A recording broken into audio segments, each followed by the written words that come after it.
stream to fire up all across the fruited plains of the internet before we go ahead and get started. It is Thursday. We're on day 9 of Michael Sussman, and I want to welcome you back to the show. Hello, everybody. My name is Robert Gouveia. I am a criminal defense attorney. We've been covering Michael Sussman's trial for 8 days. Today is day 9, and we're going to be mostly done tomorrow because closing arguments are set to embark upon them with the jurors tomorrow morning, bright and early at 9, which means we had a lot of activity over the last 24 hours or so as this case came to a conclusion. And so as we like to do here at the start of our transcript review sessions is make sure we can do a little bit of a recap so that those who are joining the show can catch up with us and kind of be brought up to speed. In order to do this, we go over to our trusted mind map. And if you recall, if you're checking out the mind map, and I always forget to share this, but it is down in the link description down below. And of course, I will drop that in the chat right now so that you can follow along at home if you'd like to do that.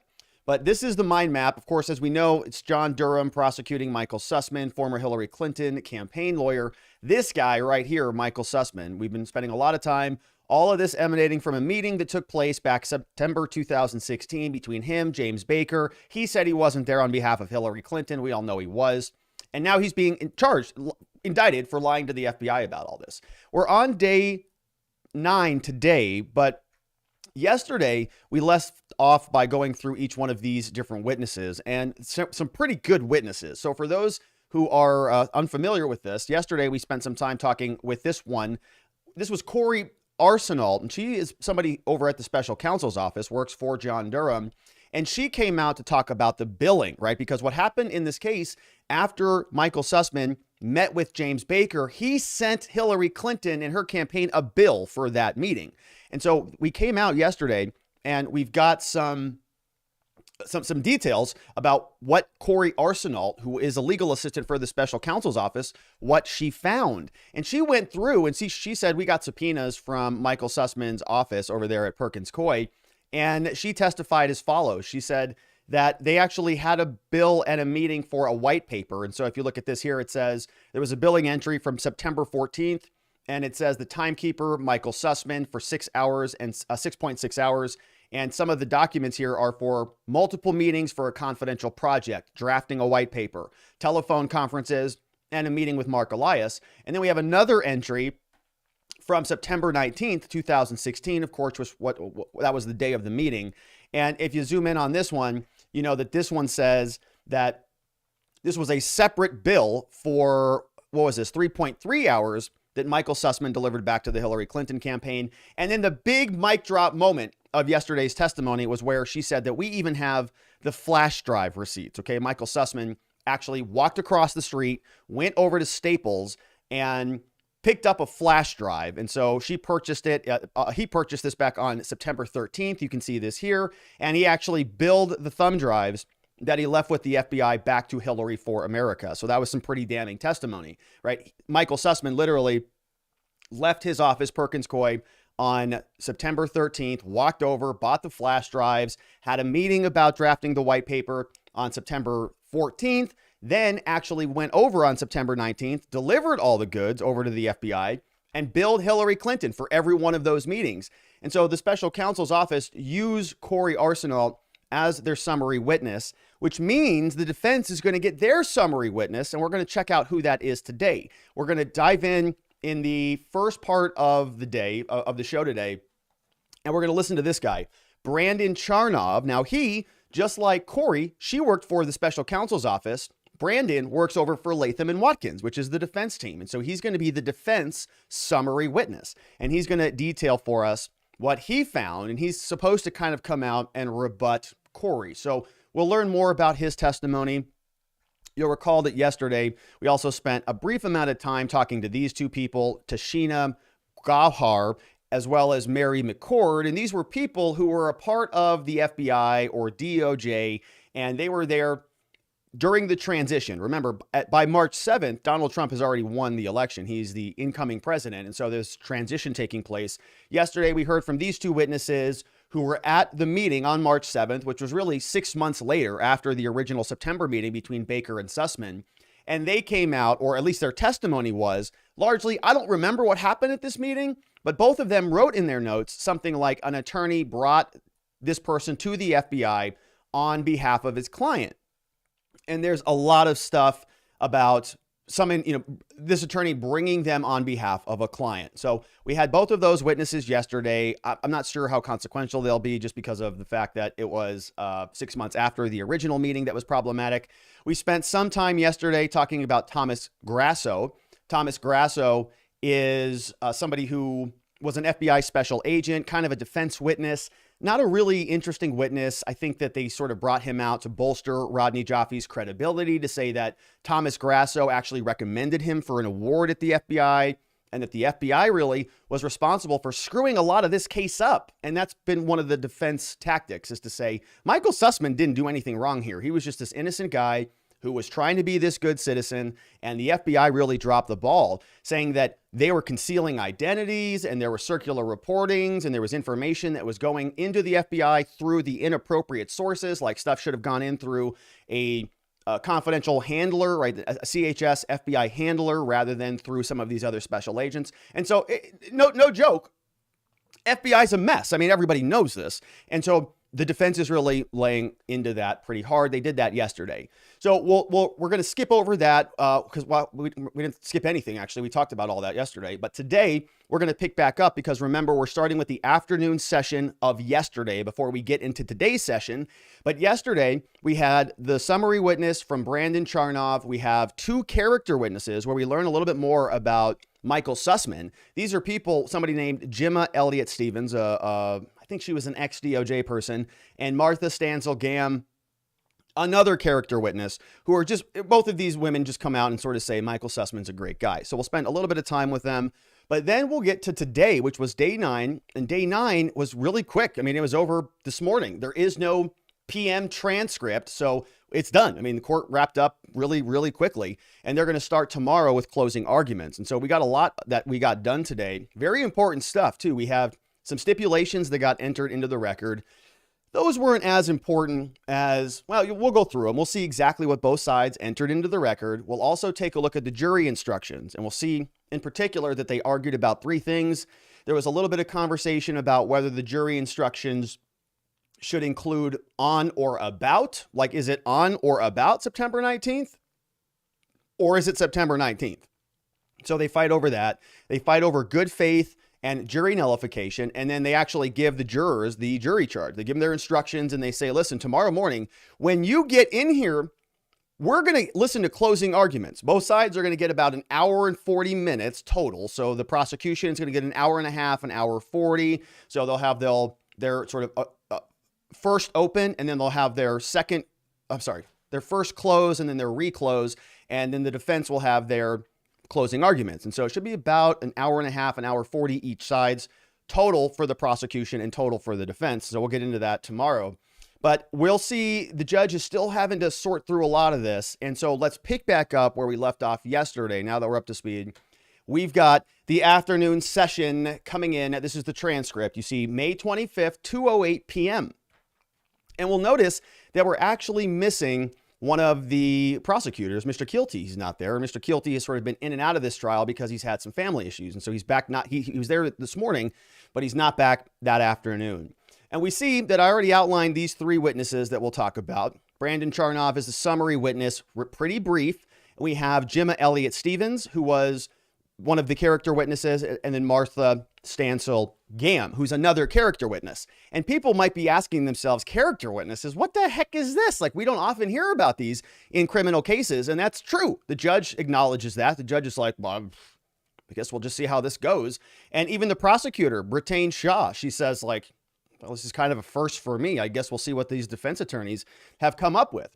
And so we'll see what they both said there. But as I mentioned yesterday, when we left off, the jurors had just gone to lunch. You know, they're getting kind of tired here. They're like at the end of week 2, it's Thursday, or yesterday was Wednesday, but they know they've got this long 3-day weekend coming up, and everybody's playing this clock calculator game in their head where they're trying to kind of count the days down. Are we going to get this done before the 3-day weekend? Am I going to have to think about this all those 3 days and then come back here on Tuesday and render a verdict? And everybody's playing this game. So they're out at lunch. Meanwhile, the attorneys are back in the courtroom and they're saying, the judge says, all right, the jury is outside. Why don't we get started with your summary witness? And they said, we'll call him, Judge. Now, we do have one or two things that we need to talk about. Now, I don't know what they need to be done, whether they need to be done now, but they're going to get started. We have a couple issues we want to raise with you. This is according to the defense attorney, Mr. Berkowitz. Now, this is funny. We haven't heard from Miss Rao. Miss Rao is one of the defense attorneys who's been on this case, and you see she's down here at the bottom, Catherine Yao and Natalie Rao. And I apologize if I'm butchering their names, but they seem to me to be sort of the younger parties to this crew. If you go over to the mind map, I actually was able to find photographs of everybody on this team. And largely, as we know, we've had Sean Berkowitz and Michael Bosworth lead this up. Bosworth has done a lot of the cross-examinations. He's a little bit more sharp, I would say, of the tongue, and Berkowitz is a little bit more of the, he seems sort of like more of a charmer. So it's kind of a good cop, bad cop routine. Sean Berkowitz goes out there. He's a good cop. He's like, yes, Your Honor, you're the best. And everything that you say is just beautiful. I've never heard it put better than this. It's like poetry emanating out of your mouth. It's like molasses. I just love it. Just slowly dripping out of your vernacular. And, and then Bosworth comes out and he like rips the witnesses. He's like, oh, a man with a gun, right? Like we said yesterday, he was being very condescending to this witness and rubbing his nose in it. And so they've been sort of tag teaming on this trial. But now we've got Yao and Natalie Rao who are here. And let's see who's going to be doing this examination. And so here we have the first one. Did I just pass over it? Okay, so they come in here. No, that's on tomorrow. Okay, so here we are. Natalie Rao, let's see.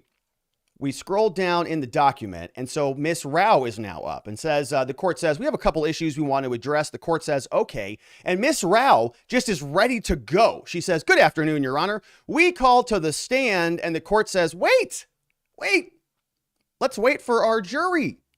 And Miss Rao says, that's right. Great idea, Judge. So she's like, oh, I got a little bit carried away. I was excited. I haven't been able to call anybody yet, Judge. And now it's my turn. And so she was just spring loaded, ready to go. The jury wasn't even back in the room yet. So now the jurors come back, says, okay, they're in the room.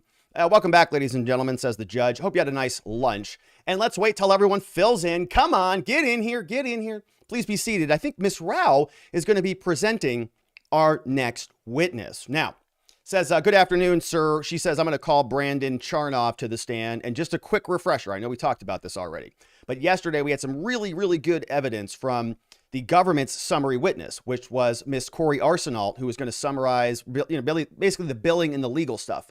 This is the defense version of that. So that was very powerful testimony from her. So you would expect to have some similarly powerful testimony from the defense. And let's see what we've got. So he swears in, I'm going to tell the truth. Nothing's going to deviate me from that at all. And says, good afternoon. Can you please state and spell your name? He spells it. And where are you currently employed here, Brandon? And he says Latham and Watkins, which is, oh, that's very curious because that's where all of these other lawyers work. It says, how long you been there? Well, just under about 2 years. And what's your role over there at Latham and Watkins? And he says, my official title is project assistant. Ooh, a project assistant. That kind of sounds like maybe a legal assistant, which is what we heard from yesterday with Corey. And he says, yeah, that's very similar to what a junior paralegal would do, which is primarily assisting with cases. Brandon says, I specialize in litigation and travel, and that's why I'm here. So primarily assisting with filings, binder prep, document review, organization, and all those types of things.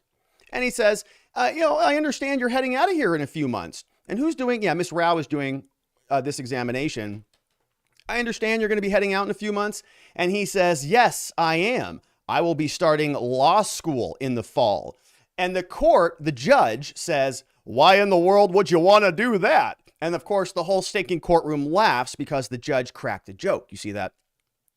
Prosecutor says, oh, you're leaving soon? Yeah, I'm going to law school in the fall. Judge, why would you want to do that, son? And the whole courtroom's like, ha, ha, ha, ha, ha, ha. That's funny, Judge. And so, they laugh, and the judge cracks his joke. And that's what judges do. You laugh at the judge's joke if you want to win trials. And so the defense attorney now comes back in and says, so prior to today, Brandon, and let's make sure that we have his name correct because I want to make sure I'm getting this right. Yeah, Brandon Charnov. Brandon's here says, all right, so prior to today, Brandon, were you given some documents in review in connection to this matter? And he says, yeah, I was actually. What were those documents that you looked at, Brandon? And he says, those were FBI records. I believe they were produced by the special counsel in discovery, right? The government has subpoena power and they go gobble up all these records. And he says, so I got this in discovery. All of this came over to me. And what I did is I organized those into 3 main buckets. He said one of these buckets was emails involving the FBI. Number 2 was instant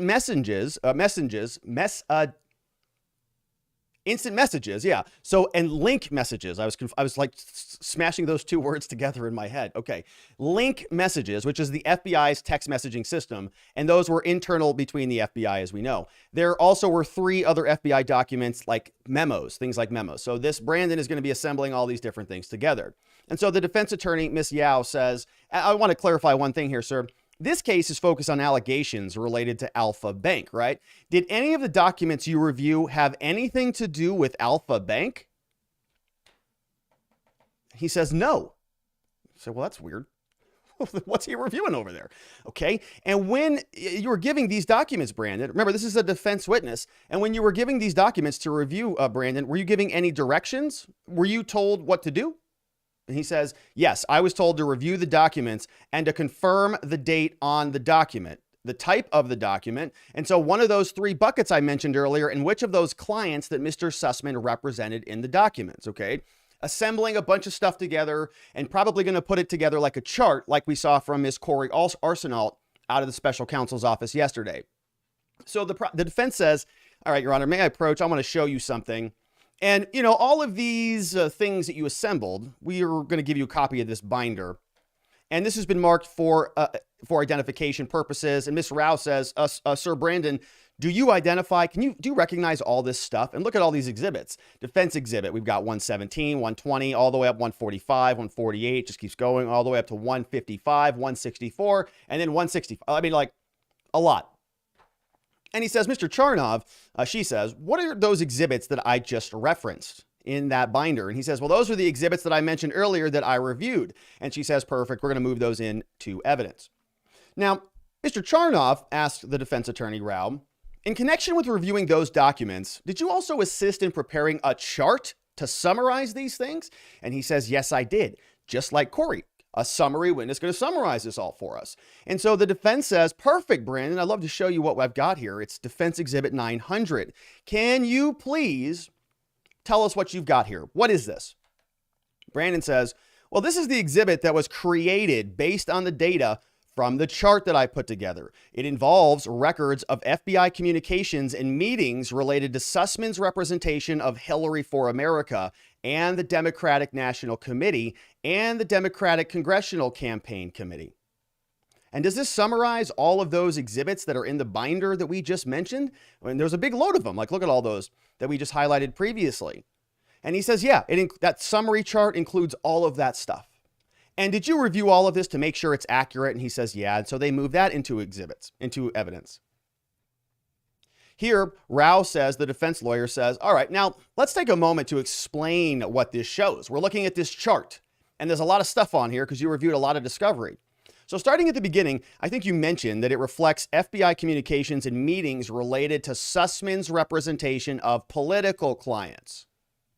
Now, what months are on this chart? And he says, easy, that's from June to October of 2016. She says, okay.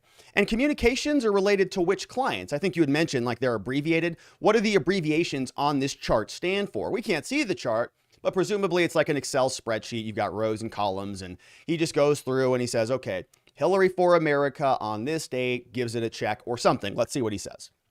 So we've got these abbreviations, and Brandon explains to us, he says, so the DNC abbreviation is the Democratic National Committee, not too complicated there. The HFA, he says, is Hillary for America, pretty obvious. And the DCC or DCCC is the Democratic Congressional Campaign Committee. Well, that's pretty easy to understand. So the defense says, all right, so we have in here a couple of various months, right? We've got June, July, August, September. We've got all those different abbreviations. And we've got these differently colored shaded boxes. Brandon, can you explain for the jury what these different boxes represent? He says, yes, each different colored shaded box represents a communication that took place on the day that I reviewed in evidence in these exhibits that indicates Sussman's representation of one of those three clients. Okay. And the numbers under those boxes, does that reflect the date of the communication? He says, yes, it does. And then there's some other lines like calendar invites. And he says, what are those, right? We have a different bucket. He says, well, those are calendars that are meetings between the FBI and Sussman. And she says, perfect. And there are some varying shades of blue. So we're looking at this chart and the boxes have different colors on them. Varying shades of blue for the different boxes. Brandon, we got boxes that are sort of closer to the months and then to the meetings. Can you explain what these multiple colors represent now? We can't see any of this, so this is getting complicated. But he says, all right, so the lightest shade of blue, which almost appears as white, is representing Hillary for America, right? That means that there was a communication about that on this date, and it pertained to Hillary for America as a client. We also have the middle shade of blue, which is the DNC, and the darkest shade of blue is the DCCC, because they're sort of the congressional Democrats. I guess they're the darkest blue. Yeah, okay, so there are multiple colors, and some boxes have multiple colors in there. So we've got, I'm not real sure I like the organization of this chart. I'm not real happy with this little report he's assembling, but all these different colors. And he says, what does that reflect in the chart? And he says, so that reflects when Sussman represents multiple clients.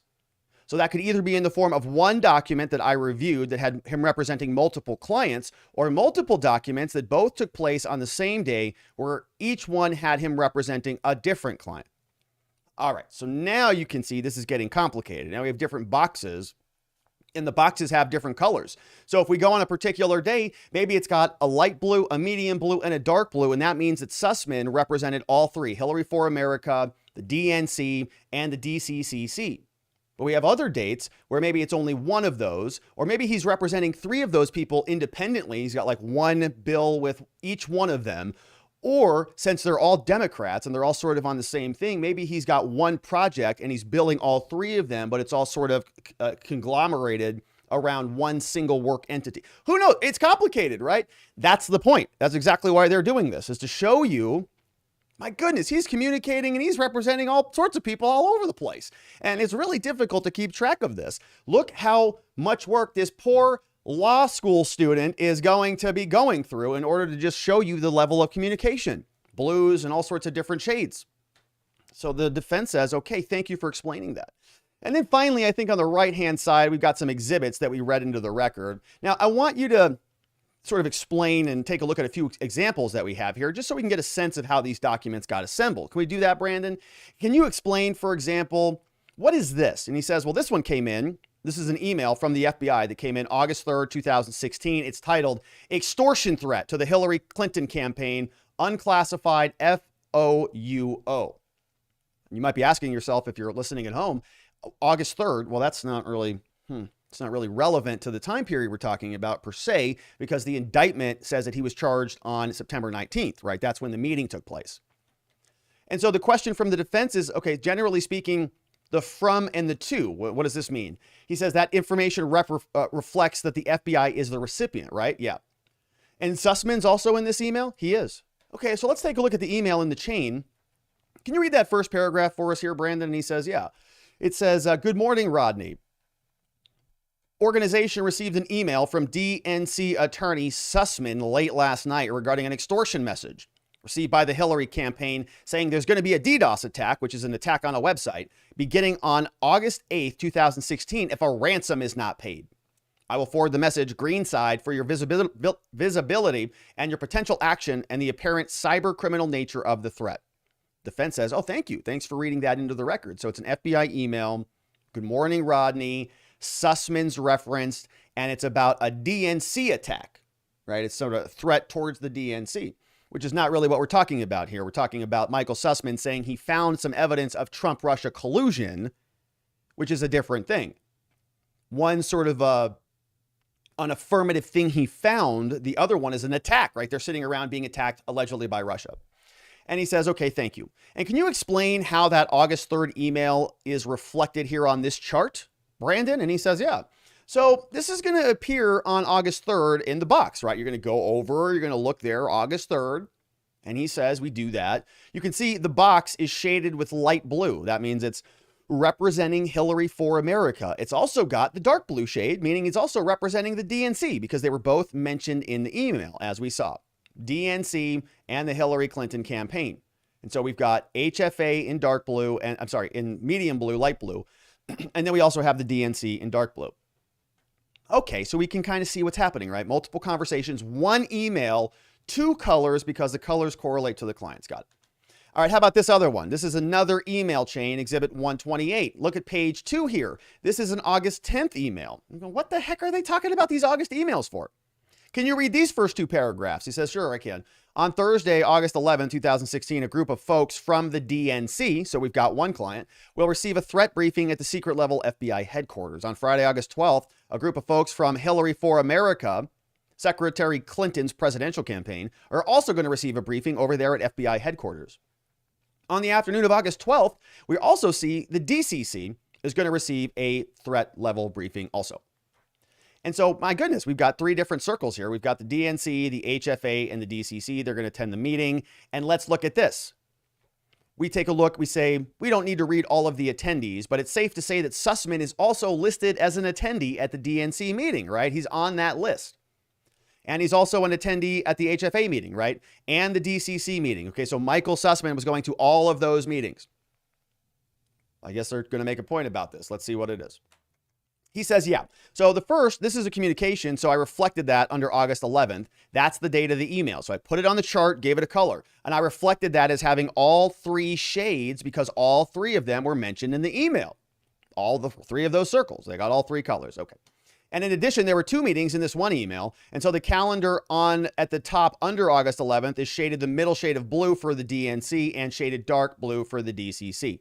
You know, okay. And they do it again. They have another email. This one goes from August 9th. And they turn back and says, well, what's this email say?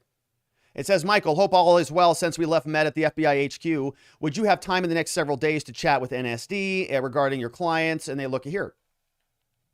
And based on this subject, what did you do?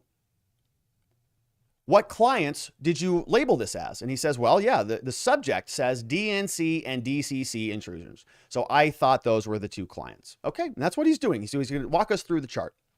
Now, then we see that this is the close of her direct exam, right? We're almost done with this. So she says, thank you, right? I'm done, no further questions. So what are we getting out of this thus far?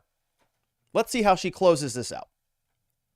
I want to take a look and go back to defense exhibit here and look again at the third paragraph. And we see here that this reflects outreach on August 9th from Sussman to Rodney. Understanding you're looking at that document here, but do you think that refers to Rodney Hayes?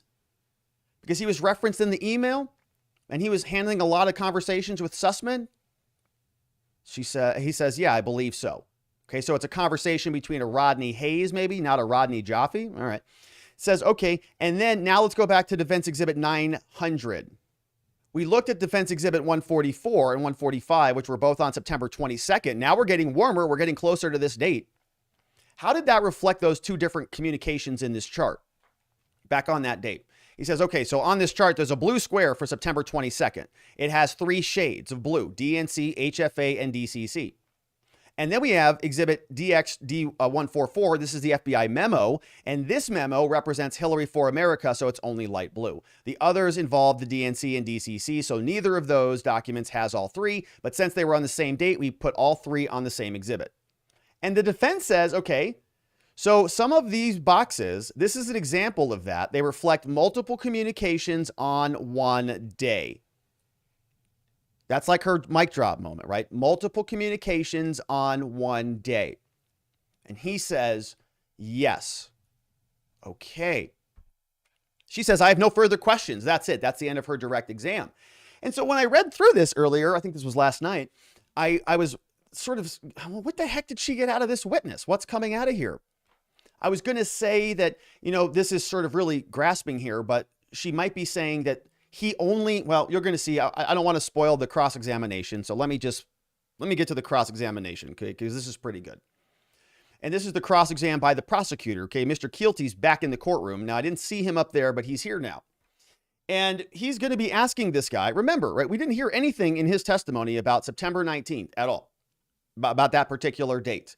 And one of the defense's strategies here is that the actual bill that Michael Sussman sent to his law firm to send to Hillary Clinton, the recording after the meeting, the defense is going to say that that bill record that Corey Arsenault told us all about yesterday is not for that FBI meeting, right? They're going to say that there's multiple things that he did that day. There's all sorts of other things that confidential meeting or that white paper meeting or whatever, it could have encompassed that, not the meeting with the FBI. That was outside of the scope of that bill. And he didn't actually bill Hillary Clinton for that. And therefore, there's no actual intent that Michael Sussman had to lie to the FBI. The bill really goes to the material, to the intentionality of the lie, in my opinion. So he knew what he was doing. He knew he was representing Hillary Clinton. He billed her for it, but then lied to the FBI about who he was there on behalf of. And so we're expecting evidence from their summary witness that says that there were multiple conversations on that particular day to sort of whitewash, to wash out those billing records. But we didn't get anything. And she says, like, she gets the final question, like she gets that point right. So this is an example of multiple communications on one day. And you say, yeah, okay, that's great. Now my next question is, well, how about September 19th? That's what I want to know. What did their law clerk find out about this? But she doesn't have any other questions. So now the prosecutors are back up. Special counsel says, good afternoon, sir. Good morning. We've never spoken before, have we? No. And the prosecutor is much more excited about the law school journey than the judge was. He says, first of all, congratulations on law school. And Brandon's so excited. He says, thank you very much. I appreciate that, because it is exciting to go to law school if you're interested in the law. And Mr. Keelty said, if you're interested in the law. Mr. Keelty says, so can we pull up Defense Exhibit 900 then, right? That's the chart that they just got done going through. And Mr. Keelty says, Brandon, my goodness, you did this? Impressive. He says, this is a pretty detailed chart, isn't it? I think you'd agree, right? He says, yeah. And prosecutor says, a lot of colors and shadings, right? Yeah. And it covers what? Yeah, 1, 2, 3, 4, 5 months. Is that right? Yes. And there's a lot of days in there.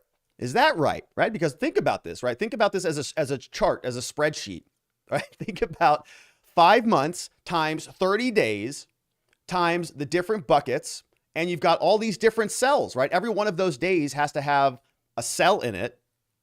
And each one of those cells presumably has 3 different variables in there, or 3 different cells within the cell, because there's the HNC, or Hillary for America, the DNC, and the DCC. So you've got 150 give or take days, right? 31 months in some of those months. And you've got the different buckets, and you've got a cell with 3 different categories for the different shades. And you're looking at this like rainbow of different colors. It's sort of like this scatter plot of communications. It's kind of a weird way to organize it, but it's confusing. He says there's a lot of in there, right? He says, yeah. And Ms. Rao, the defense lawyer, she went through a number of the different documents with you, right? Different communications. Is that true? Yeah. And he says, we're looking at this chart. He says, okay, is the date of September 18th, 2016 listed in this chart? And he says, it is not. You go, well, that's weird. That's the day before the meeting with Sussman and Baker. It's kind of an important date. He says it's not in there. Okay, can you pull up Government's Exhibit 1500? And can you go down a little bit? And he says, sir, is this document in your chart? Okay, so what the prosecutor is doing is he's saying the government submitted an exhibit, which was in their discovery, right? They disclosed this over to the defense. I don't know what Exhibit 1500 is, but it must be some sort of a communication that Sussman had, an email, a calendar invite, something that Miss Arsenault, Corey Arsenault from the special counsel's office, she must have had that document. And he says, well, you don't have a September 18th notation in your cell there, but we admitted an exhibit, 1500. And he actually has Corey over there, the special counsel legal assistant, pulling this up. He says, put up 1500. We disclosed that to them, didn't we? I mean, this was a communication. It should be categorized in here somewhere. Corey, pull that up. Go down a little bit for me here. And he says, hey, Brandon, sir, is this document in your chart? And he's looking at this document. He's like, it is not. And prosecutor's like, okay, so you didn't include one of these main documents that we disclosed to you in your little chart here? All right. Well, that's a problem. He says, okay, Can you go to, he goes, he's probably scratching his head. Is the date of September 19th in your chart, sir? September 19th. That's the meeting between Sussman and Baker. It's like the critical date of this whole stinking ordeal. Sir, is the date of September 19th in your chart? He says, you'd have to pull the chart back up. I'm sorry. You know, there were a lot of dates on there. And the prosecutor says, oh, no, I understand. He knows where this is going. He's like, I'm going to hit a friggin' home run here. No, I understand. No, take your time. No problem at all. This poor little law school student, he's just really excited about the law. He's trying his hardest. He worked really hard on this chart. Take your time. Let's put the chart back up. Corey, can you pull that back up there? Can you go back to Defense Exhibit 900, please? And they pull it up on the screen. And then the defense attorney says, okay, look at this. And the witness is like peering through all of this work. Oh my God, all these different colors and charts. He's looking hard. And he finally says, September 19th is not on the chart. You go, what? When I was reading that, I was like, what? What trial is this? Did I have the right transcripts? Prosecutor says, okay, that's what I thought you were going to say. He says, Sir Brandon, are you aware that that's the day when Mr. Sussman met with the FBI and General Counsel Jim Baker? You know that's a very important date. And poor Brandon says, to be honest, this is the first time I'm hearing of this. What? Oh, no. Oh, no. Brandon's in trouble, man. Somebody. Brandon's in trouble when he goes back to Latham and Watkins. Oh, no. To be honest, this is the first time I'm hearing of this. September 19th, nobody even told me anything about it. The prosecutor is very, very, accommodating here. He says, oh, understood. Okay, so can you pull up government exhibit? He's like snapping at Corey. He's like, this is just freaking gold. Can you pull up exhibit 243, please? She's like scrambling back there. Brandon, have you seen these notes before, sir? I don't believe I have. Okay, and I assume you haven't seen these other notes as well from that date from somebody named Trisha Anderson, have you? He says, no, I have not. Don't know. I don't know those notes either. And the prosecutor's like, okay. And you didn't talk, he says, you didn't talk with Miss Rao, your defense lawyer, about any of the billing records from September 19th, did you? And he says, no, I didn't. Prosecutor asks, so this chart only goes to October 2017? Is that also right? He says, yeah. Are you aware, since you got all of our discovery, you went through all this, are you aware of whether Sussman went to the CIA in February of 2017? He says, I'm sorry, the question before, did you say 16 or 17? He says, what's the date range of this chart? I'm asking you. He says, well, this is 2016. Correct. And he says, I just want to be clear. He says, so February 2017 does not appear on this chart? He says, no. Prosecutor says, were you aware that Sussman went to the CIA in February 2017? Brandon says, I was not aware. But that definitely is not on this chart, right, Brandon? He says, correct.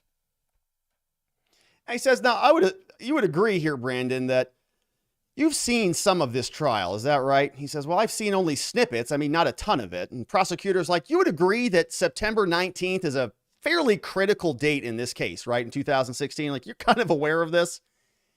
He says, to be honest, I don't know enough about it. I mean, I don't disagree. I just don't have an opinion. Oh my gosh. And the prosecutor says, that's fair. Perfectly fair. Okay. You go, okay. Well, thank you, Your Honor. Wow. And he goes back and he's looking at Corey Arsenal. And he's like, holy, what the heck just happened? And the court says, Miss Rao, defense lawyer, do you want to get up here and try to fix this? And she says, nothing further, Your Honor. Nothing further. I've got nothing else to ask. That was a disaster. She is so defeated because her key witness is like, I don't know what the heck you're talking about. September 19th? No, never heard of it. It's not in my chart anywhere. Oh my gosh. And do you have opinion on this? Nope, no opinions. I mean, I don't disagree that's important, but Godspeed to Brandon. Good luck with whatever consequences befall you at Latham and Watkins, but my goodness. Okay. So the defense attorney doesn't even get up and do a redirect. It's like, there's nothing I can do to save this. It's a smoldering dumpster fire, and we're just going to let that thing simmer down for a little while. So the judge says, okay, well, thanks for your testimony, sir. You can be excused. They have a bench conference, and this is where they're talking sort of outside of the purview of the jury. And the court says, now we're going to switch, right? That's sort of the last witness. That was Brandon Charnov over from Latham and Watkins. And I don't mean to be mean to Brandon, right? I mean, hopefully he's doing okay. But, you know, testifying in a trial like that's high pressure. Who knows what kind of prep work they did. But anyway, so that was him. Now we've got these two people. We'll go through relatively quickly here. We've got Jimma Elliott-Stevens and Martha Stansell-Gamm. These are the last two defense witnesses before we get into day 9, which is where we have our stipulations. We'll talk about our very important jury instructions. I know this stuff sounds boring, but it's not. And then finally, the jury charge. They get the instructions and they close out for the day. And it's actually a pretty short day. So they wrap that up in by about noon, I think, as today. So they're done. We don't even have any PM. They're not wrapping up. I'm not waiting for a PM transcript because there isn't going to be one. So that's where we're at, just to sort of make sure we're on track. Now, they just finished with their summary witness, who was supposed to hopefully be better than that, but they weren't. And the court says, all right, so are your final witnesses ready? Are your character witnesses ready to go? Berkowitz says, okay, well, they are, Your Honor. Why don't we go forward? And Miss Shaw now is the prosecutor, Brittane Shaw. She's in the mind map. Actually have a photo of her. She says, Your Honor, you know, just quickly before we start with these character witnesses, I know some judges have particular ground rules for cross-examining these character witnesses. She says, I'm not planning anything extensive, but I just, you know, it would obviously be dependent on what they say. But I just wanted you to know if Your Honor, I wanted to know if Your Honor had any restrictions, you know, beyond scope. Like, they're going to get up here and they're going to talk about how amazing Michael Sussman is. What can I do about this, Judge? Court says, I don't have any restrictions, nothing beyond scope. I mean, we'll see if there are any objections. But the judge says, but frankly, we don't get a lot of character witnesses here. And the prosecutor says, I know. This is a first for me. Never seen this before either. The court says, all right, well, I guess we'll just see how it goes. She says, all right. And so they get off the bench conference. The court says, all right, ladies and gentlemen, the jurors are back now. And he says, at the beginning of the government's case, when we started this whole thing 8 days ago, when they called Agent Martin, one of the first witnesses, he was an expert witness. And the judge says, I told you that there are two types of witnesses. There were experts and lay witnesses. And he says that there are experts who actually know something about evidence in the case. The judge says, I'm sorry, I screwed up. That was a misstatement. There's actually a third type of witness that we never really use, which is called a character witness. And I believe Miss Sussman's prepared to call at least one or two. Are you ready, defense? And they say, yeah, we are. Miss Rao's back. And she says the defense calls Miss Jimma Elliott-Stevens. Court says, all right, ma'am, step right up. Good afternoon. She says, good afternoon. Raise your right hand, swear in under penalty of perjury and all the things. Move the mic closer to your mouth, says the judge. And the witness says, not going to be necessary, Judge. I'm pretty loud. And he says, okay. So she comes and she states her last name. And they say, Miss Elliott-Stevens, where do you currently work? What's your current role? And she says, I work for Thomson Reuters. They're a corporation, global, that engages in news and other things. I'm on the general counsel, so she's a lawyer, of the entity in Sweden. It's a holding company, and she's the chief compliance officer based out of Switzerland. You mentioned you're a lawyer, right? When did you get sworn in? She says 2005. And she talks about her academic background. Native of Washington, D.C., born and raised. Somebody who enlisted in the Marine Corps in college in the Marine program, went to private school in Michigan, went to George Washington University Law School, studied at Oxford in England, and then worked at the Department of Justice. Somebody apparently brilliant goes to the DOJ. So there was a lot going on. You mentioned the DOJ. I stayed at the DOJ for several years, and then I went on to the FDA, Department of Agriculture, and some other things. Then she left the Department of Treasury before I left to go to private industry. Right? A lot of credentials. Somebody's been around for a long time. Okay, ma'am, do you know Michael Sussman? Yeah. And how did you come to know him? And she says, well, I met him in the early 90s. I was assigned to him as an administrative assistant. I was an admin assistant while going through school and worked for him for a long time, probably 2 to 3 years. And how was Michael Sussman as a boss? She says, oh gosh, he was a great boss. He was a little demanding. He worked really hard. I worked really hard. I had kind of something to prove as well. And he was nice and kind. You know, we had a pretty good working relationship, she says. And at some point, did you also develop a personal relationship? And she says, yes, I had a unique situation when I was in school. I had a very young child. And at the time, my son was 3 and my office was very understanding. I used to bring my son into the office and he's completely gregarious, got to know just about all the special assistants and the attorneys. And he took a strong liking to Michael. And they spent a lot of time together. And it did actually turn into more of a friendship between the two of them. She says, did he play a nice role in your son's life, you know, beginning then and over time? And she says, oh, it was just romantic and beautiful. It was. He was really instrumental in my son's upbringing. At the time I was separated and going through a divorce, and Michael took an interest in my son. All right. So, okay. So, you know, you don't want to, whatever.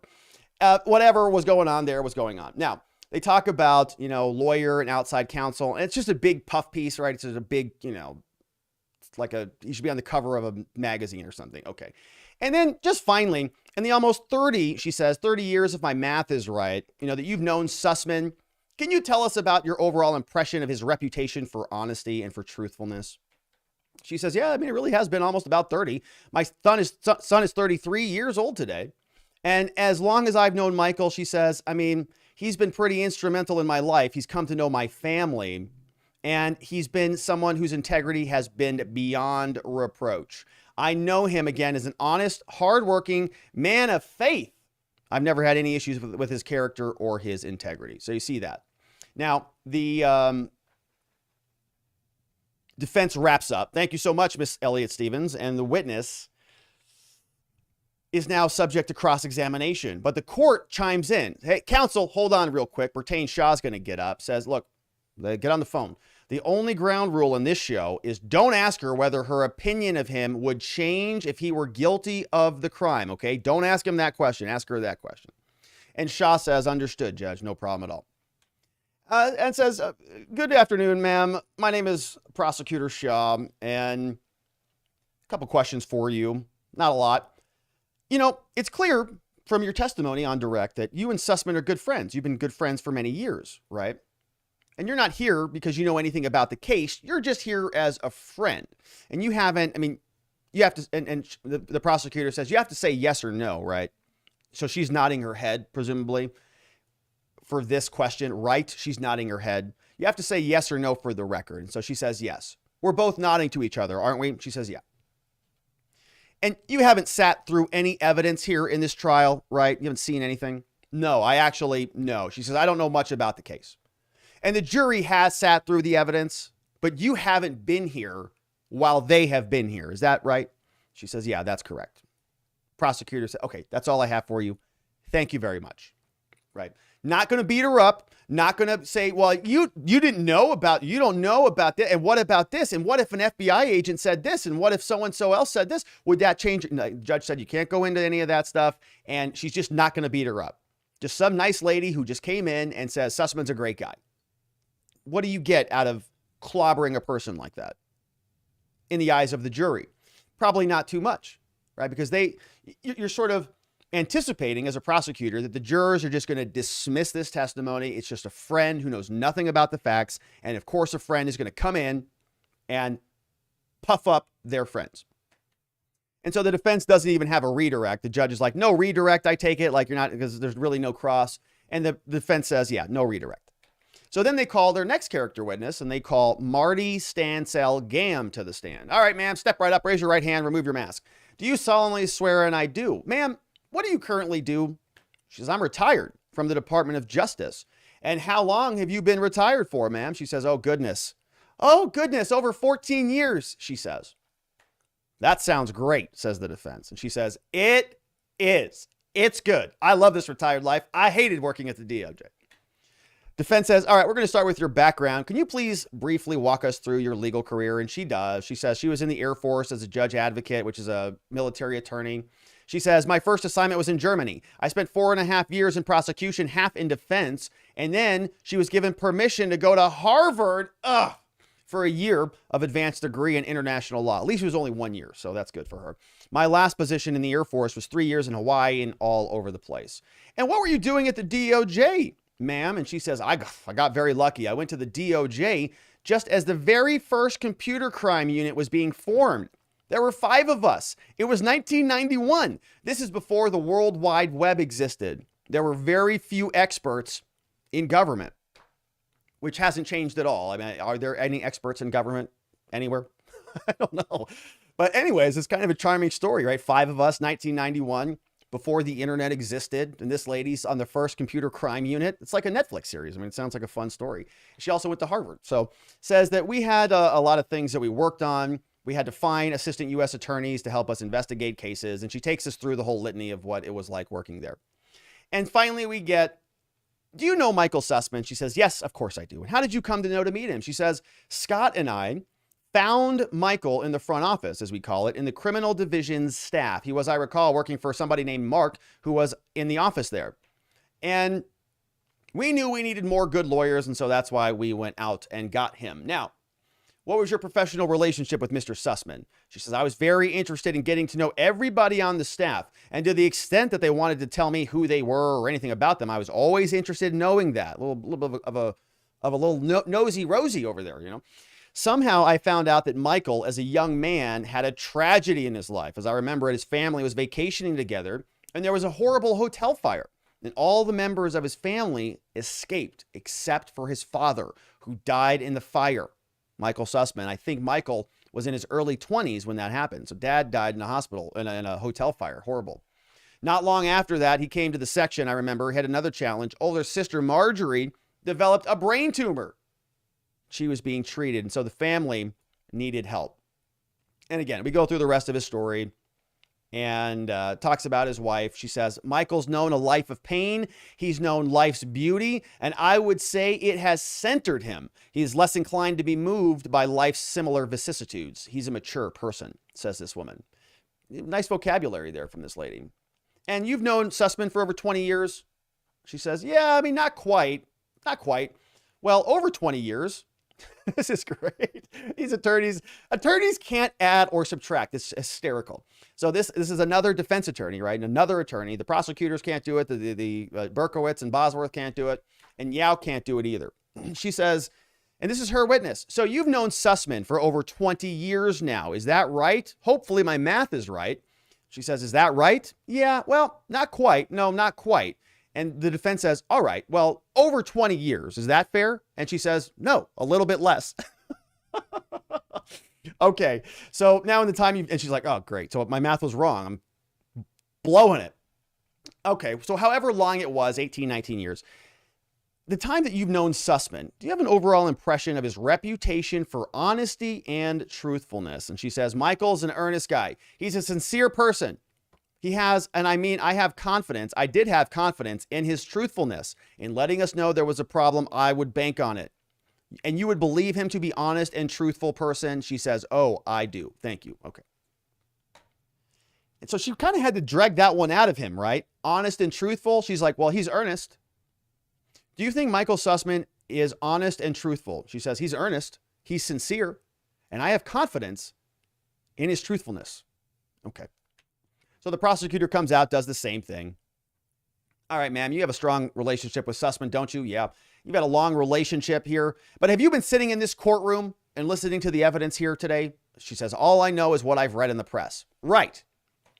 Says, I did meet with Michael in November, though. We did not discuss this case at all. But you haven't been sitting here in this courtroom like the jury has, right? Listening to the evidence? No, I haven't heard any of the testimony. Thank you, ma'am. Nothing further. Right. And that's it. And so that was our final witness. Now they end up taking a break and they battle through a lot of stuff about sort of witnesses. And they actually have a long conversation about confidential testimony.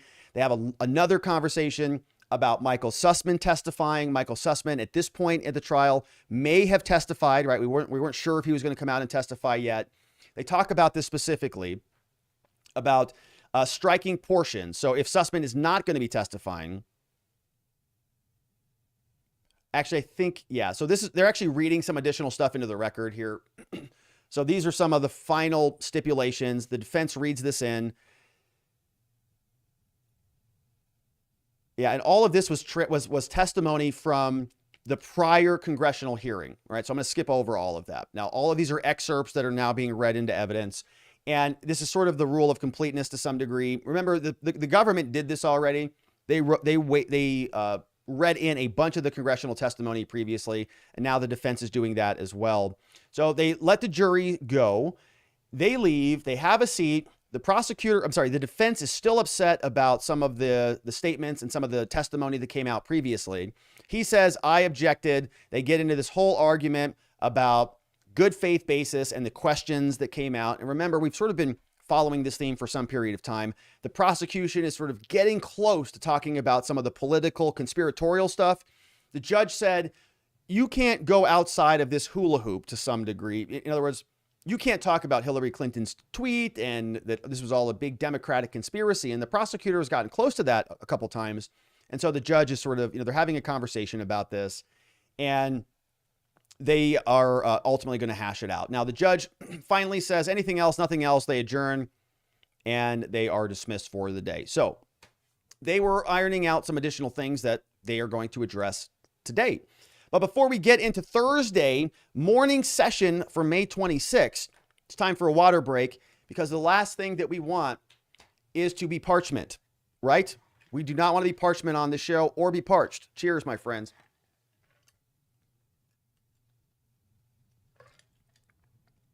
And this is actually a shorter transcript. So we're going to be able to address all three of these things: stipulations that got entered and read into the record, the actual jury instructions, and I want to show you a little bit about how this judge is addressing this, and then we'll fly through the jury actual instructions, and then we'll wrap it up for the day. But without any further ado, let's start at the top. It is Thursday, May 26th. This is the full day. It's not a lot. It's 54 pages, short transcript here. And it says, good morning. They're back in session. Court says, all right, listen, got a couple of housekeeping matters to attend to. Juror number 14 let us know this morning that she is ill, not feeling well. So she's not going to be reporting. Didn't test positive for COVID, but we're going to excuse her from the jury. And so they do that. Both the prosecution, no objection, defense, no objection. She is dismissed. And yesterday, as I mentioned, a lot of this conversation, a lot of this testimony that we just kind of skipped through, you may feel like we skipped it, but we really didn't. It was all a debate about whether Sussman was going to be called to testify. Turns out not going to be called, so we didn't really miss anything. I understand from counsel, says the judge, the defense is not going to be calling Sussman. Is that correct? Says, that is correct, Your Honor. And would you like me to inquire briefly into this little thing? And the defense says, sure, right? We want to make sure Sussman knows that he does have the right to testify. And if he wants to waive that, it's fine. But let's see. Court says, Mr. Sussman, I am sure you know every criminal defendant has a right to testify, but also a right not to testify. This is an important right. And it's important that defendants speak with their counsel and review the pros and cons of the decision. Mr. Sussman, have you spoken with Mr. Berkowitz and Mr. Bosworth and the rest of your team about that decision? We get the first words out of Michael Sussman. He says, I have, Your Honor. And you've chosen not to testify? Yes, I have, Your Honor. Okay. Anything else, Mr. Berkowitz? No. All right. Well, then thank you. Defendant Sussman says thank you. Court says thank you. And with that, I think we just left on the table. They talk about some of the redactions that are taking place. So again, Michael Sussman, if he's not going to testify, there were some questions that came out in particular during Mark Elias's direct exam and cross exam, where Mark Elias was saying stuff like, I don't know, you'll have to ask Sussman. Why are you asking me? I can't read his mind. Go talk to him. And so if Sussman was going to testify, well, then you might want to leave those in and you might just want to go and ask Sussman. But if Sussman's not going to testify, then it's kind of not appropriate to say, go ask Sussman. You might want to redact that stuff from the transcript, delete it, strike it. And so the court says, basically does that. It says, okay, well, if he's not testifying, the court is going to strike the questions and the answers that were elicited on that topic. And the judge just pulls up the transcripts He says, very easy.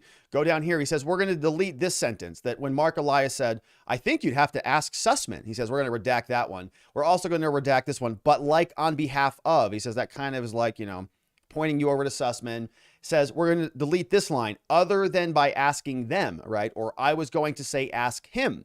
All those are going to be deleted out of the transcripts.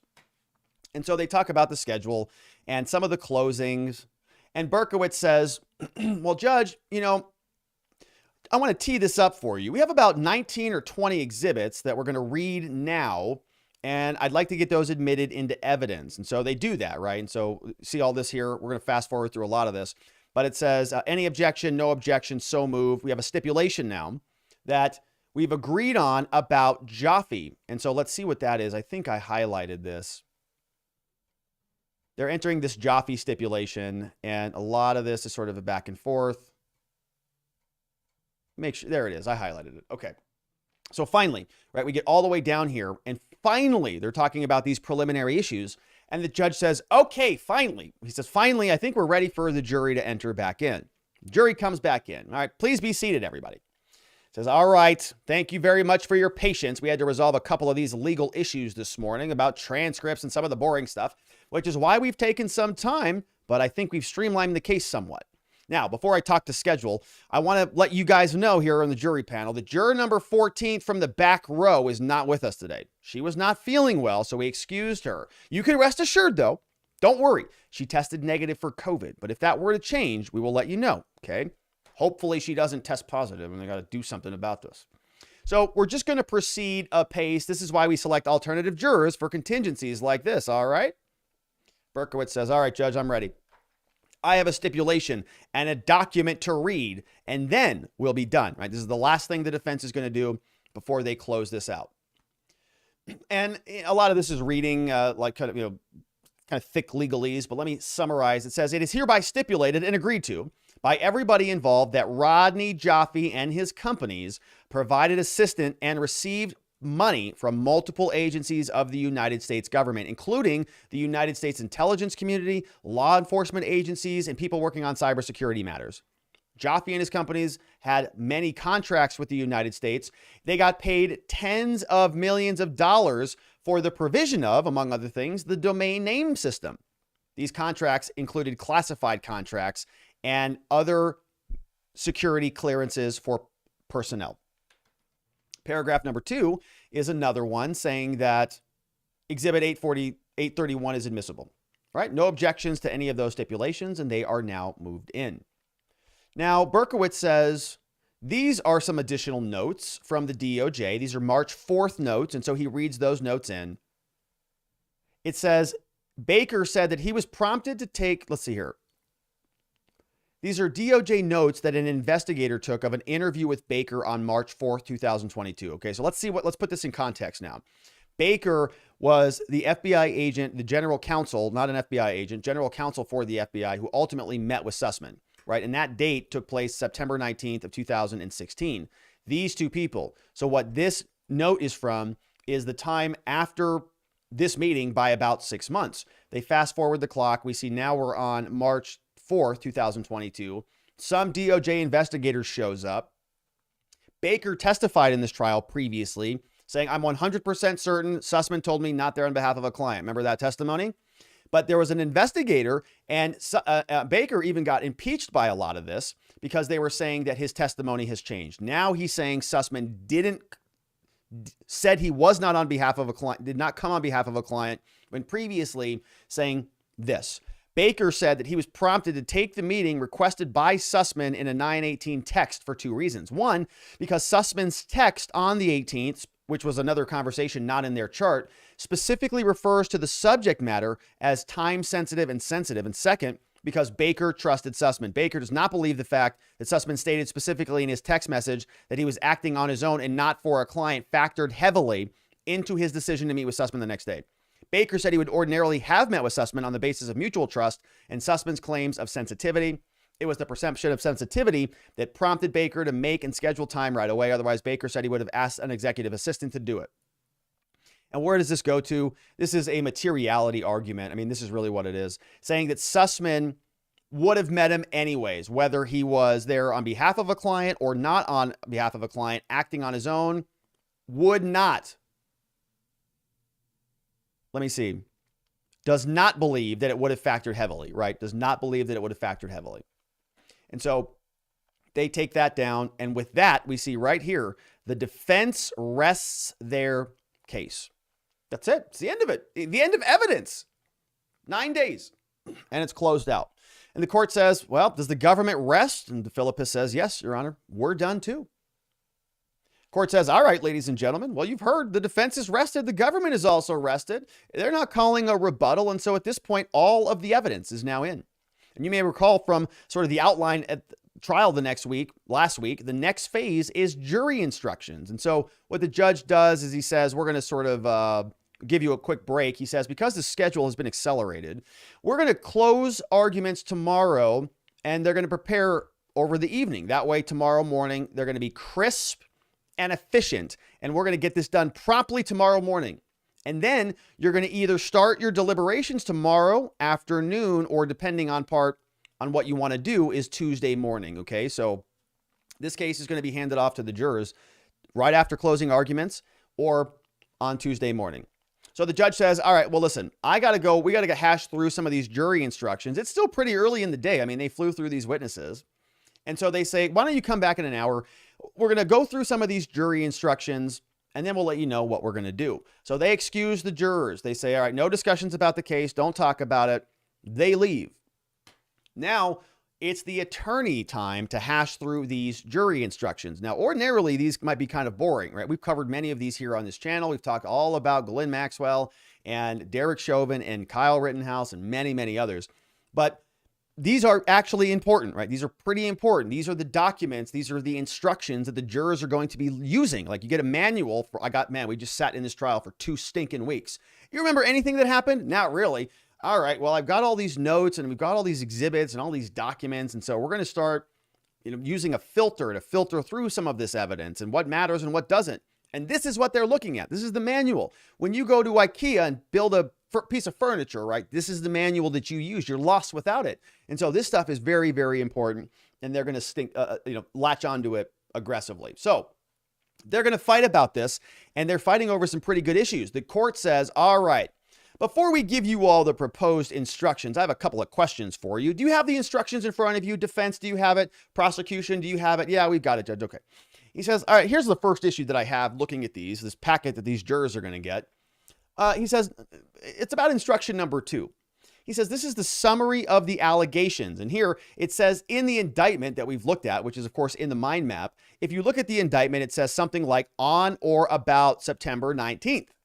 It says that Sussman and that general counsel, he met with them saying he was not acting on behalf of a client. So the judge is looking at this instruction. He's like, gosh, he says, I guess the overall issue is whether the jury can convict on only the statement in the meeting or on the statement in the text message the night before. Can they convict him on the meeting or on the text message, which was on the 18th, which was certainly in evidence, but not on Brandon's chart?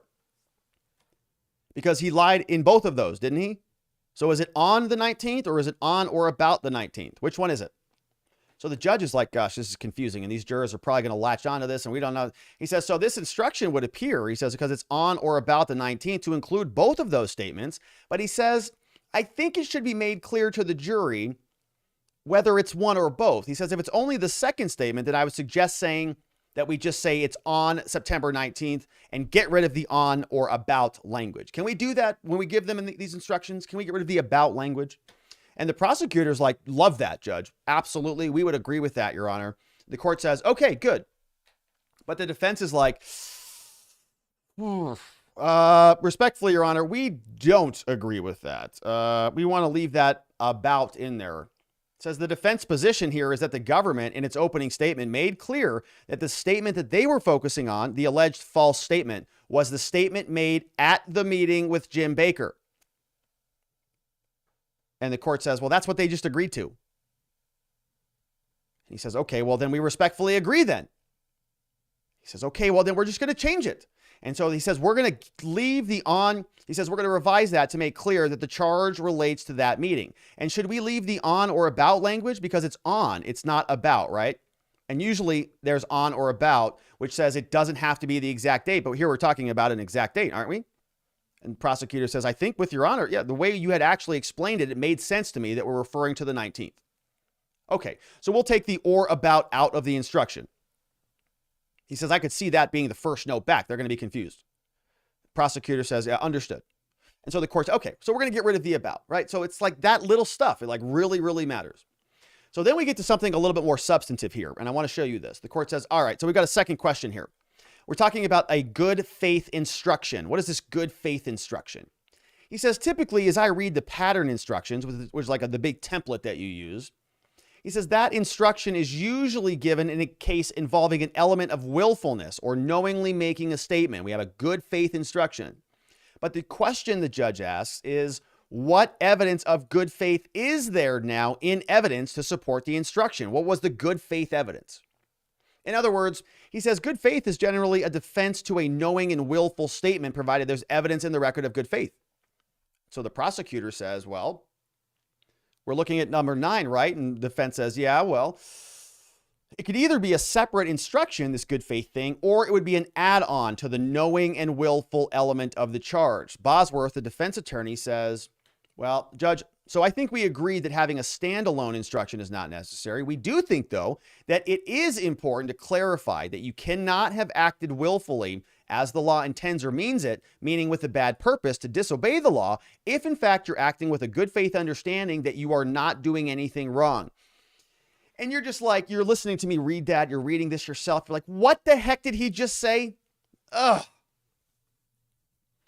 It's important to clarify, you cannot have acted willfully as the law intends or means it, meaning with a bad purpose to disobey the law, if in fact you are acting with a good faith understanding that you are not doing anything wrong. So the good faith negates the willfulness, which in the willfulness has a subtext called bad purpose. And these jurors are going to be confused out of their stinking minds. What did he just say? And so he says, so if there is a way to include language in this jury instruction clarifying that willfully means with a bad purpose to disobey the law, and that someone cannot have acted willfully if they acted with, good faith and no intent to violate the law, that kind of instruction would be sufficient in our view. You go, what? So the court says, okay, does this government object to this to adding not a standalone instruction, but as a last sentence in instruction number 9? The judge says, well, what if I just added this? Okay, so that's what the defense wants. Prosecutor, what if I just add this in the instruction? What if I just say, the defendant's conduct is not willful if it was the result of good faith understanding that he was acting within the requirements of the law? And you go, what? That sounds like a terrible instruction if you're a prosecutor. The defendant's conduct is not willful if it was the result of a good faith understanding that he was acting within the requirements of the law. It's like, doesn't every single defendant who's ever been charged with a crime think that they're acting within the requirements of the law? No, I thought that I was sober enough to drive. I mean, I had good faith. I only had a couple. I had good faith, and I thought I was under the legal limit. And so how can my conduct be willful if I have good faith? And so the judge is like giving the jurors like this big fake because, so they can just say, oh, well, look, maybe this was sort of a bad thing to do, but he was acting in good faith. So the prosecutor's like, Judge, I'm just trying to understand. So basically you're just saying the inverse of the prior sentence. Is that? He says, so the prior sentence would be an act is done willfully if it is done with an intention to do something the law forbids, right? That's the definition of willful. That is with a bad purpose to disobey the law. He says that's right from the fact pattern. That's right from the template. And so the court says, well, what I want to add is the defendant's conduct is not willful if it was the result of a good faith understanding that he was acting within the requirements of the law, which in my view is just total hogwash. He says, Your Honor, I think the first sentence is perfectly appropriate. I don't know why we have to add the second sentence. I agree. He says, okay. But he says, but to me, it doesn't. The first sentence, the jurors will understand and they'll have to apply. And so I don't think the second sentence really adds anything. And the court says, well, we'll probably add it, but but think about whether you want to lodge an objection to it, and you can raise it once you get the final instructions. He said, okay, understood. Right. So, of course, you would object to that. Now, the prosecutor is very happy about that because this gives them just a big excuse. It's not willful if he thought that he was acting within the requirements of the law. Defense is doing cartwheels over that. Let's see. Court says we got a couple other questions. Take us 30 minutes or so. They have a continuation of the charge conference. Let's see what we got. All right. So I think we're going to fast forward through some of this. Now, they talk about the function of the jury, so this was interesting. The prosecutor wanted a little bit more about jury nullification in the instructions. Your Honor, can we put jury nullification in there? He says, look, this is a politically charged trial. And obviously, during the trial, we learned about one of the jurors having a connection to the defendant. So we just think about jury nullification. The court says, oh, you learned about one of the daughters having a connection to somebody's crew team, didn't you? He says, yeah. But it wasn't a personal connection, just so we're clear, says the judge. He said, understood, Your Honor. But as you know, you went through and you questioned her. She said she could be fair and impartial. But nevertheless, I think we should have a jury nullification argument in here because, as we know, this is the D.C. jury. There's there's 3 at least confirmed Democratic donors or even phone bankers on this jury panel. And almost everybody else is like, there's a woman from the Peace Corps on there. Everybody else works basically for a giant government bureaucracy over there, Department of Treasury or whatever, right? Which are mostly of the same political disposition at those bureaucracies. The court says, I'm not sure what you want me to do here, prosecutor. What is the instruction, he says, for this nullification? He says, well, I think we can propose the language, but the core of it was that they can't nullify. He says, well, okay, I think it should be in there. If it's not in there, I'm happy to put that in because it's fairly standard, but I'm not sure if we overlooked it or not. And the defense is like, we don't want anything additional in there. Judge, it's in there. It's on page 4, instruction number 9. And the judge goes, oh yeah, that's right. And he reads it. If you find that the government has proven beyond a reasonable doubt that every element of the offense is charged, you have a duty to find him guilty of that offense, right? It's your duty. You don't get to nullify him. On the other hand, if you think they failed, then you have to find him not guilty, right? It is your duty to find him not guilty. And the prosecutor says, well, Judge, I think that's helpful, but we really have a lot of political stuff in here. And so I just want to highlight that. And the court says, well, I don't have any problem with doing that. Like, we can add that if you want. Defense, what do you say? And the defense is like, Your Honor, we agree. Political views is sufficient. We don't want any additional jury nullification language in there because why? They want the jury nullification. They don't want the jurors to be talking about this and thinking they don't have this option. He says, we actually don't think and wouldn't suggest the court do any more to call attention to the political nature of the case. We know it's political. They know it's political. We know that they know it's political. And we all are banking on that fact for a not guilty verdict. So he says, I'm not sure exactly what the court has in mind, but we defer to you. But we think this piece is enough. We don't need any more instructions. And so we've got no other obligations or no other objections about the duty to convict. That's all in there. And so the judge says, well, let me think about it. And they continue to hash through it.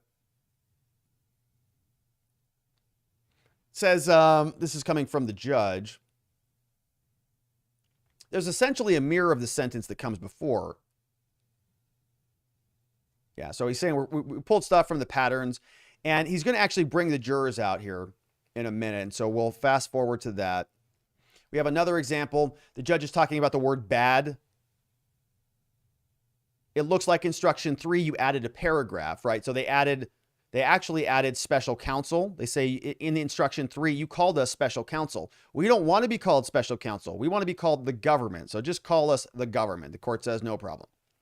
And so they say, all right, look, there might be typos, but we're going to try to go through this and fix them all at the end. And now they're done. So then he brings out the jurors. All right, ladies and gentlemen, we've worked out our final instruction. So they're done with their break. Now I'm going to read it for you. And I'm not going to read this whole thing.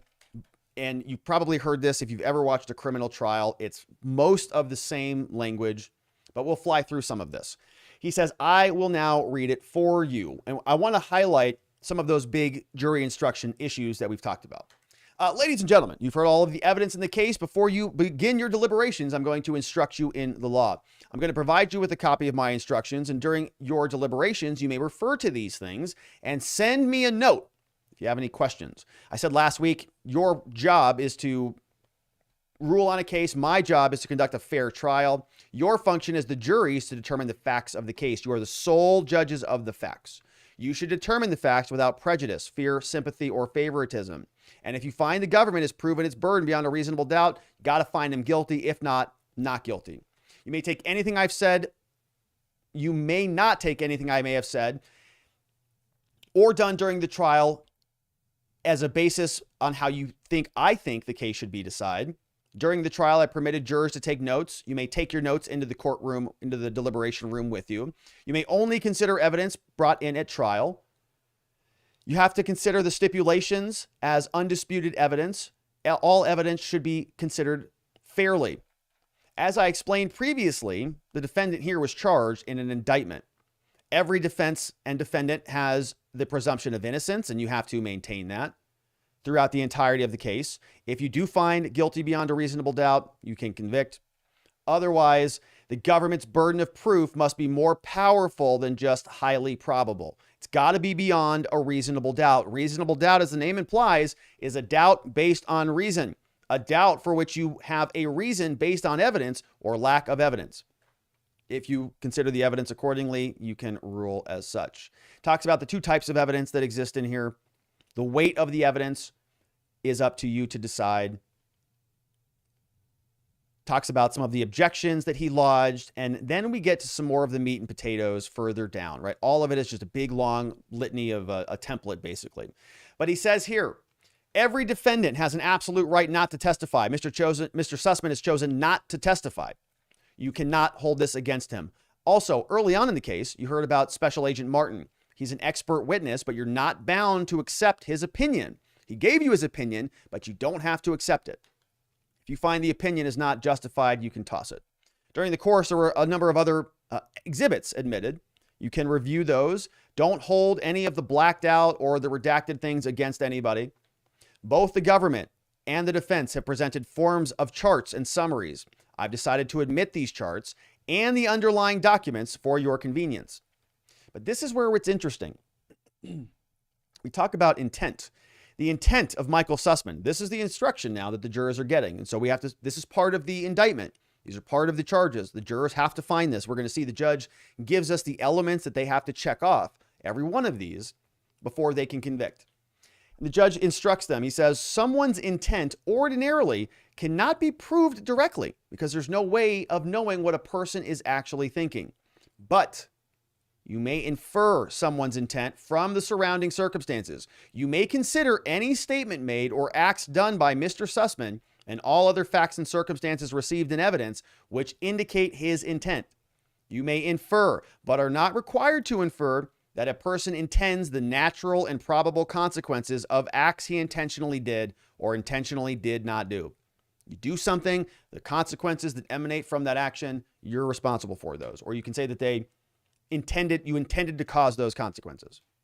Judge says it's entirely up to you, however, to decide what facts to find from evidence you received during this trial. You should consider all the circumstances in evidence that you think are relevant in determining whether the government proved this case beyond a reasonable doubt. Now he says, I'm going to turn to the specific charge in this case. All of that other stuff was mostly templated.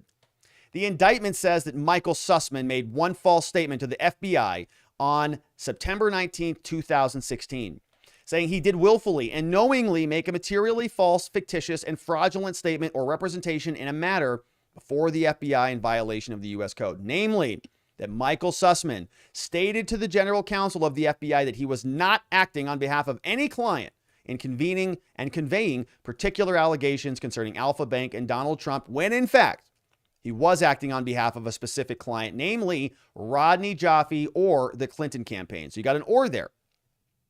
He's coming to the FBI on behalf of either one of them. Those are the instructions. In order to prove the defendant guilty, the government must prove beyond a reasonable doubt 5 separate elements, which I will now list. The judge says you got to prove each one of these, one after the other. If any one of these things is not proven, cases are not guilty. First, that on September 19th, the defendant made a statement or a representation, right? Went to the meeting with Jim Baker. If you think there's enough evidence there, he made a statement or a representation. What is that? Donald Trump and all of these things, part of it, but that he was not there on behalf of a client. Okay, he made that statement. That's the statement. Secondly, that the statement or the representation was false, fictitious, or fraudulent. He said, I'm not here on behalf of a client. It was fraudulent. He was, in fact, on behalf of a client because he billed Hillary for it. Third, that his statement or representation was material, that caused the FBI to do something differently. They said, oh, you're not here on behalf of a client? Perfect. We're going to take this and consider it to be a legitimate complaint. Whereas if he had said, I'm actually here as a political hack for a political campaign, maybe the FBI would have laughed him out of the room. Fourth, that the false, fictitious, and fraudulent statement was made knowingly and willfully. This wasn't a mistake. Sussman knew what he was doing. He did it intentionally. He was trying to sort of skid this one through. And finally, lastly, that the statement or representation was made in a matter within the jurisdiction of the executive branch of the United States government. And there was a stipulation to that effect yesterday. A lot of people were like sort of making fun of the prosecutors. Why are they submitting this stipulation? And it's to hit that fifth element. And so the court says, all right, I want to explain each one of these things for you. Let's go through each of these elements. The first element that the government must prove beyond a reasonable doubt is that he made a statement. The second, the government must prove is that the statement or the representation was false. A statement or representation is false or fictitious if it was untrue when made and known at the time to be untrue by the person making it or causing it to be made. So Michael Sussman, when he sat down with Jim Baker, not the text message on the 18th, that's not a part of this anymore, only on the 19th. A statement or representation is fraudulent if it was untrue when made and was made or caused to be made with the intent to deceive the government agency, in this case, the FBI. Third element, the government must prove beyond a reasonable doubt that it was a material misrepresentation, and a statement is material if it has a natural tendency to influence or is capable of influencing either a discrete decision, I think that's pretty easy to hit there, or any other function of the government agency to which it was addressed. Proof of actual reliance is not required. Accordingly, the government is not required to prove that the statement actually influenced the decision or other function of the FBI. A lot of this testimony came out, right? Materiality of this. We heard, for example, from Allison Sands, one of the FBI technical analysts, who said that she was basically working 12-hour days to sort of pick up the bandwidth on this. We have here, however, a statement is not material if it relates to ancillary, non-determinative facts or to trivial details. A statement may be relevant, but not material. So materiality, where does that go? I think that leads in favor of the prosecution. The fourth element that the government must prove beyond a reasonable doubt is that he acted knowingly and willfully. An act is done knowingly if it is done purposely and voluntarily, as opposed to mistakenly or accidentally. So he went there voluntarily, purposely. He made a statement purposely, voluntarily. An act is done willfully if it was done with an intention to do something that the law forbids. That is, with a bad purpose to disobey the law.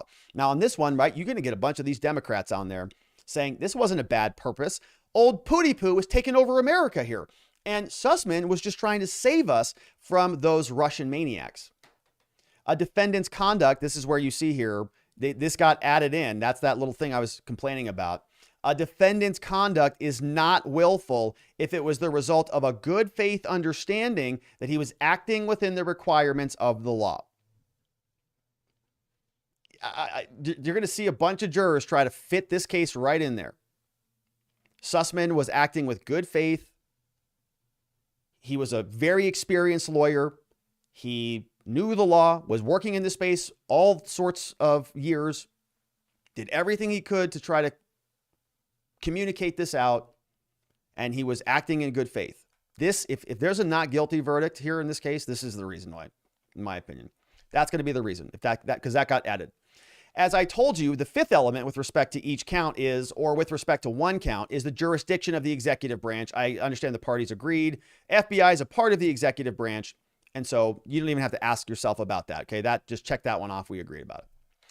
Court says Mr. Sussman denies the charge against him and maintains his innocence. He contends the government has failed to prove beyond a reasonable doubt that, one, what Mr. Sussman actually said to Baker was not proven, and two, that the statement was false, and three, that Sussman intended to say something false, and four, that the statement was material. So intention, materiality, that the statement was actually false, and that the actual conversation between Baker and... All right. And so with that, ladies and gentlemen, he says that should guide your deliberations. We're going to reconvene at 9 a.m. I'm going to give you final instructions tomorrow after closing arguments regarding how you might approach and structure your deliberations. But for now, I'm going to release you for the remainder of the afternoon. Even though all of the evidence is in and you've been instructed on the law, you cannot talk about this case, all right? And so tomorrow it's going to be a very tight schedule, 9 a.m. We're going to start promptly with closing arguments. All right, anything else, counsel, before the jury leaves? Nope. Nothing from us. Have a great night, everybody. And so they get booted out. They talk a little bit more about this transcript, and they talk about closing argument times. Judge says 1 hour 40 combined and 1:40. So the government gets an hour 40, meaning they can split that up however they want with their first and their second close.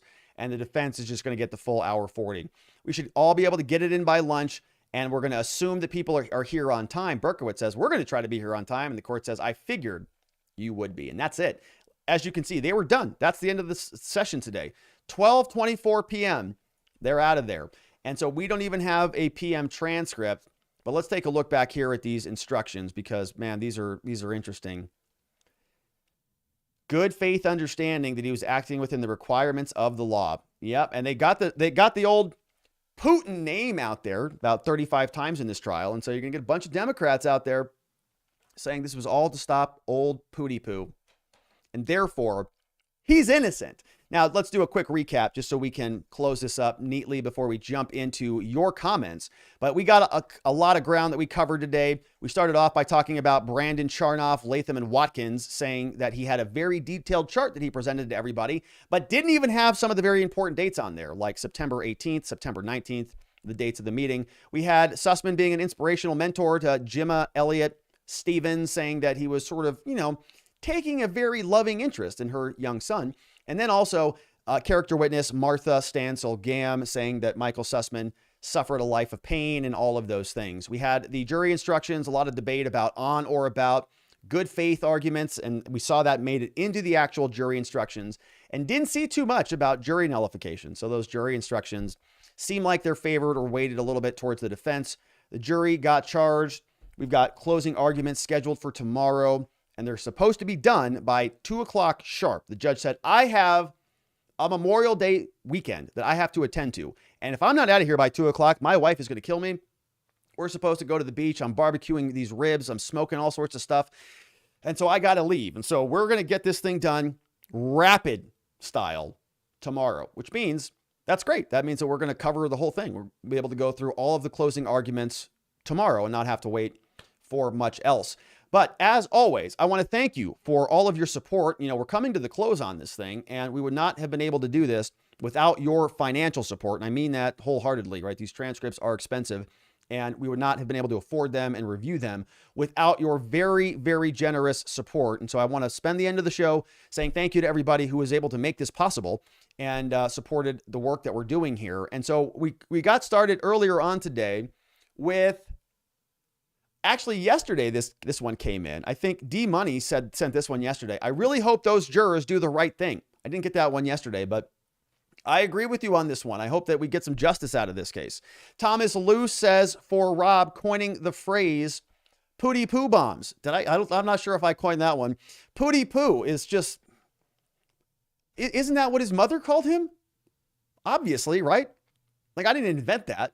Old Putin's mother, certainly he can, Pooty Poo, what are you doing over there? He's just rolling around there thinking about nuclear war as a toddler. So I don't think I can take credit for that one, Thomas Luce, but I appreciate the attempt. We have Ordoc says, get to the juicy stuff and let's start the incarnation parts of this huge lie that's turned our country into a third world laughing stock. Scott Pastier in Southern Oregon. Shout out to Scott Pastier, who is very angry, as am I, that this entire concocted scheme has been able to infiltrate and permeate our country for as long as it has. 6 years of this stuff, and many of these people are still in the political game. Mark Elias is still out there swinging elbows. We may see if Hillary Clinton runs again, for crying out loud. Jake Sullivan, who is the person who published one of the tweets, is now over at the Biden White House. So it's never ending. These people are going to be around for a long time, which is why I like to say we have it all memorialized here, and we'll continue to follow these tentacles wherever they may lead. That came in from Ordoc. Thank you, Ordoc. Joseph Mills here with the dono says, additional dono for scripts. Give me a half dozen redacted pages and one good old-fashioned index page. That's from Joseph Mills. So I think you're saying you're going to correlate the redactions with the index pages, and you're going to say, okay, well, all of these words are on this page. Is that what you're doing? You're going to recreate the redacted pages with the index? It's pretty clever. I don't know if that, when they redact those pages, do they take it out of the index? I don't know. It's a good question. Maybe you could piece that together. That was from Joseph Mills. We had some transcript donos. Very nice one coming in from Gray Dog 222. Thank you, Gray Dog. That's very helpful, very useful for the work we're doing. Same to Bob's Your Uncle.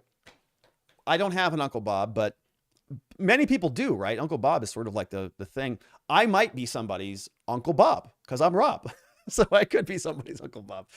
Thank you, Bob's Your Uncle. Elizabeth C. says, love this show. And I love you back, Elizabeth C. Thank you for being here and for supporting it with your generous dono. Thomas Liu says, for law school, Brandon's Get Well Soon care package. I feel a little bit bad for Brandon Charnov. He was the summary witness for the defense. He came out and he was all gung-ho. He had this chart, all these colors on it, and it was all spreadsheeted out.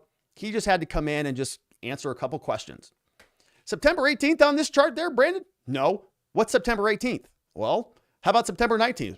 Nope, that's not on there either. Okay, well, good talk there, Brandon. Thanks for showing up. And so he leaves. He's out there. They're like going to lunch with the law firm, and they're like, he's like, so what was September 19th? And they all just look at him like, you're in big trouble there, Brandon boy. Wait till we get back to the office. Poor Brandon. I feel bad for him. All right, so that was from Thomas Luce. Mary Briggs says, thank you, Rob. You've addicted me to transcripts. You better have more coming. Well, we do, but not anytime soon. I think our next one is Steve Bannon, and that one is not until July. So we may have a little bit of a dry spell here for a little while. Do we have any good trials coming up? I mean, I think the next one on my calendar is Bannon, Steve Bannon. But I'll have to check, right? This was pretty fun. And so we'll continue to do these lives and we'll continue to talk trials. But we've got to get another one lined up. That was from Mary Briggs. Thank you, Mary Briggs. Another one came in from Amelia's Jimma, spreading Rhett awareness. Says, truly appreciate you covering this important trial of treason. Godspeed. Thank you from Amelia's Jimma. Amelia's Jimma is in the house. Grandma to Amelia here. Thank you very much, Grandma, for the support. Katie Hale with a super chat, a transcript dono. Thank you, Katie, for that one. Appreciated. Another one from Thomas Luce says, not one pooty poo today, but excellent cross-examination of the useless character witnesses. Yeah, they didn't drop the pooty bomb today, which a little bit, they're off their game. The defense was off their game today, but I think they still got it in, 10 times, like no joke, like 10 times, 12 times. Got that phrase out there in front of the jurors. So I'm sure they're really, really enjoying that. We have another one from Mark Pate. Says, thank you for what you do. And thank you, Mark, for the support. Like I said, couldn't do this stuff without you. So thank you for it. We had another one, Albert Hippert, with a very big transcript dono. Thank you for that, Albert. That is very, very nice. As I said, every single one of these is very important, but those bigger ones, I really do appreciate it. I wish you had a question so I could talk more about it, but you don't, and you just have a generous donation, and I appreciate it. We have another one from 420 Hetty with a transcript dono. Thank you, 420 Hetty. Charles Farley with another nice dono for the transcripts. Mary Briggs says, here's a dono for Brandon's law school education. Poor Brandon, and he's got the name Brandon, which, as we know in this country, has just gone through a very, very aggressive use over this last couple weeks, ever since that NASCAR driver said, let's go, Brandon. Or I think what was it? The reporter. Yeah, the reporter was there saying, oh, the crowd's chanting, let's go, Brandon. And they were saying, FJB is what they were really saying. And so Bear Ashby says, I just want to know how you people feel about your tax money wasted by Durham on this crap show trial. Oh, man, it's a good question, Bear Ashby. I think that it's probably money well spent. I got to say, it can't have costed nearly as much as that James Comey investigation, right? Or the, what was the other one called? What was the one called by Robert Mueller? Robert Mueller. How much did they spend on that one?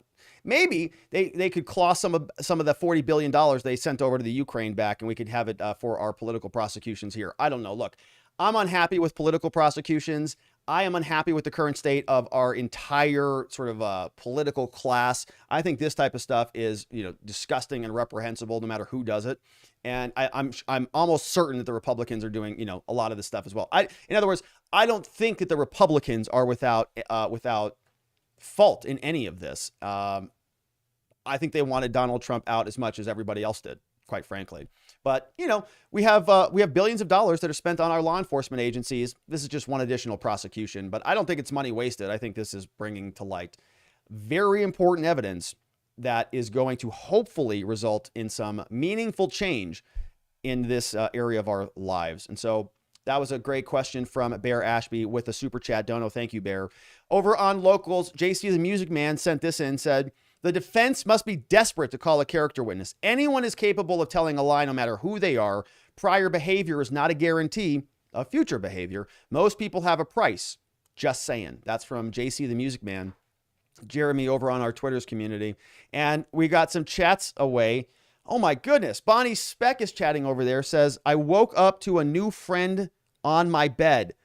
No idea how it got into my house. Very friendly baby possum. Oh my goodness. Is this a joke? There's a possum right here. All right, let me show you this 1 second.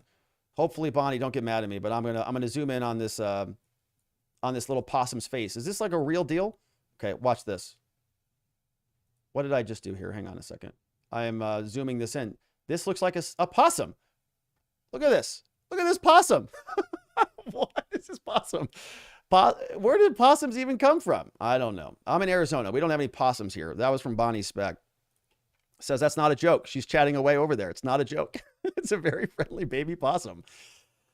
Okay. It's just, it looks adorable. It looks cute as hell. Maybe I might want one. I don't know where they come in from, but that's just, I have a lot to learn about a lot of things in this world. Thank you for that, Bonnie Speck. Sugar Britches is in the house as well. JC the Music Man's chatting away over there. Matt's mom is in the house. Shout out to Matt's mom. John Halgren's in the house. Haven't heard from John in a while, talking about the trial. Good to see you, John. ZW Trawl. We've got many others. Ken Innett's chatting away. And I'm very grateful for all the support taking place over there. Bill Meinhardt Jr., my goodness, with a very nice super chat before we wrap it up for the day. And I'm very grateful for all of your support, everybody. But that is it for us. We've covered almost the entire trial. I mean, we've basically looked at every single transcript here. We've covered line after line, and we're almost done. Tomorrow, we've got closing arguments, an hour and 40 minutes from both sides. Government, I expect, they'll probably do like an hour and then 40 minutes. So they'll do sort of a shorter opening, and then they'll let the defense go, and then they'll come back for their rebuttal close, and there'll be another 40 minutes. And so we'll get the transcripts, I would expect, tomorrow around lunchtime. We'll hop on here. We'll knock out closing arguments. We'll know that the jurors are going to be deliberating, over all of this or thinking about it at least through the weekend. But they may not come back. We may not get a verdict until we're well into next week. I know there are other trials that are sort of at that same stage, and we'll see what happens. But we've got a lot more ahead, and I'm looking forward to getting a verdict on it. I'm just sort of excited more than anything. 78 Prowler Spud said, did the judge rig this? Why didn't Durham request his recusal? It's a good question. So I don't think that the judge rigged it. I think that's probably overstating things a little bit, but there have been some rulings in this case that I think have certainly gone in favor of the defense. And I would say more rulings in favor of the defense and more sort of tipping of the scales their way, if you want to call it that, than in favor of the prosecution. And that's a little bit surprising to me because I am a defense attorney and I know that we've filed many motions like this and made many arguments like this in criminal cases. And oftentimes the defense does not get that benefit of the doubt. So I can't speak to whether, Judge Cooper is a neutral judge or a pro-defense judge or a pro-prosecution judge because I don't practice there in DC. I could tell you that about most judges in the state of Arizona. I could say, oh, yeah, I know that judge, or we have rulings on that judge. I know him well. And I could say that this judge is acting abnormally, right? Pro-defense rulings might be abnormal for Judge Cooper. I don't know. Or it just might be the standard course. Now, we also have some additional complexities here because this is a DC circuit court, and the DC demographics favor heavily towards Democrats. And so, many people were saying at the outset of this thing that the jury was biased, and I think that it certainly is. But the next follow-up question to that is, what do you do about it? What happens if you are in DC and this is the only jury you can get? Remember, on day one, we had several jurors that we reviewed. This one, 731, was a Hillary Clinton donor, right? Actually donated to her. 731. This guy works at the Treasury Department, 0586. He was a DNC primary donor. We had another one from a teacher and a gymnast, right? Who knows what their political dispositions are. This lady worked at the Smithsonian. She absolutely hated Trump. She said, could you be impartial? She says, yeah. I mean, unless this was someone on his team. She says, well, this is not. Trump's not on this team, but it sounds like you have very strong feelings about both of these. And she says, yeah. He says, you answered in your questionnaire that you strongly dislike Trump. And she says, and that you're not sure you could be impartial. And she says, yeah, I'm not sure if I could be impartial, because she hates Donald Trump, right? We have another person down here from the Peace Corps. We have another government contractor. This guy's father worked for a senator, right? So it's like a bunch of bureaucrats. We have a 25-year-old who plays the Elden Ring, which is apparently an awesome game I haven't checked out yet. And then we have a mechanic. Other than that, we've got a medical illustrator. So basically 4 people who are non-government bureaucrats. The rest of them are Hillary voters and government bureaucrats. So that's not real great in a political trial, because it gives people a bunch of justifications for a fake because, right? Maybe they say everything they heard in this case is really, really bad. But they say, oh, we latched onto this good faith argument in the jury instructions. And as long as Sussman was afraid of Putin, and there were all these news stories out there about Trump and Russia and Alpha Bank and all this collusion, and if the jurors just say, I think that Sussman did the responsible thing. He was acting out of good faith. He was scared. The country was scared. I'm a Democrat. I'm scared of Putin. I have Ukrainian flags everywhere you look. I got a tattoo on my derriere with Zelensky on the back of there. They're so excited about it. Yeah, that's political, certainly. Bear Ashby says the verdict will be in tomorrow, not guilty. It's a bold prediction from Bear Ashby. I haven't made a prediction on it yet. Look, I'm a defense attorney, right? So I think that the burden of proof is very high and the presumption of innocence is very strong. I think the defense did a very good job in this case. I think it's probably going to be hard to overcome a DC jury that looks like this. Just like shooting from the gut. Now, the evidence, I think, is overwhelming. It's obvious what Sussman did. It's like there's no question about it. I mean, he billed them. We were laughing about this. He walked across the street to Staples to get the stinking thumb drives, and he billed the thumb drives to Hillary Clinton. Then he put the white papers on there and walked them over to the FBI, and then told them he's not doing it for Hillary. Obvious, like clear and cut case, obvious. But you got a DC jury. So I don't know. And you have that good faith argument that they slapped in there. I think the judge kind of put it in a little bit of a poison pill there, maybe. And if there is a not guilty, that's why. But otherwise, if this was another state, like I think if you brought this case to Arizona, we've got pretty conservative juries here. Guilty. Just walk right in. Guilty. Open and shut case. But we're not in Arizona.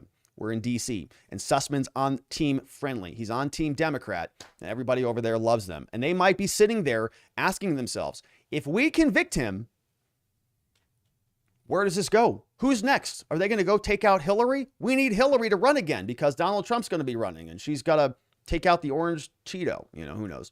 So there's going to be a lot of conversations about that, but it's going to be a lot of fun.